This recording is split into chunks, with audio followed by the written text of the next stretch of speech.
तो आस्था, मेरा आपसे सवाल है कि पिंपल, देखिए वजाइना सीजन चेंज होता है, वजाइना के अंदर भी पिंपल्स हो जाते हैं, उसके आसपास भी पिंपल होते हैं, लेकिन ये कैसे डिफरेंशिएट किया जाए कि ये एक नॉर्मल वजाइना पिंपल है या फिर ये कैंसेरियस पिंपल है? देखिए बहुत सारी लड़कियां मेरे पास आती हैं। मैं उतने ज़्यादा कैंसर केसेस नहीं देखती हूँ जितना डॉक्टर पूजा देखती हैं, तो मैं ज़्यादा बेनाइन दानों को देखती हूँ। तो उसमें किसी ने वहाँ वैक्सिंग कराया तो हेयर फॉलिकल में पिंपल हो गया, इन्फेक्शन हो गया, वो आपको पता है कि हाँ आपने वहाँ कुछ ग्रूमिंग किया है इसलिए हुआ है, और वो आप एंटीबायोटिक लेते हैं तो ठीक हो जाता है। और वो स्किन के ऊपर पिंपल है, जैसे आपको किसी भी बाल तोड़ हो गया उस तरह का पिंपल होता है।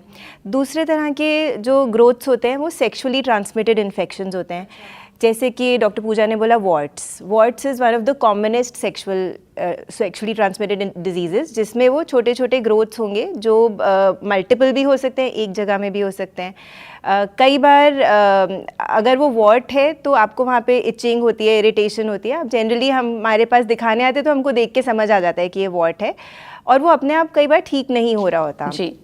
लेकिन अगर कोई महिला और भी कुछ इस तरह के सेक्सुअली ट्रांसमिटेड इन्फेक्शन होते हैं, जैसे कि मोलास्कम कंटेजियोसम और छोटे छोटे वॉर्ड्स होते हैं, तो ऑब्वियसली किसी को ऐसा ग्रोथ होता है तो वो डॉक्टर के पास आते हैं और हम इवैल्यूएट करते हैं। लेकिन जो खतरनाक वाले पिंपल्स होंगे वो एक तो एज रिलेटेड होंगे। अगर आपको 40-50 साल के बाद कोई ऐसा ग्रोथ दिख रहा है, then you must check with your doctor, that could be cancerous.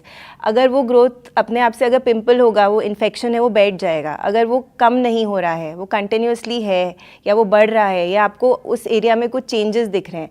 अब जैसे डॉक्टर पूजा ने मेलेनोमा की बात की, मेलेनोमा तिल में आता है। अगर आपको किसी भी तिल में कुछ ग्रोथ दिख रही है, अगर वेजाइनल एरिया में भी कोई तिल है और उसमें वो ग्रो कर रहा है या उसके अंदर कुछ चेंजेस आ रहे हैं, वो ब्लीड कर रहा है, तो आपको उसको चेक कराना बहुत ज़रूरी है।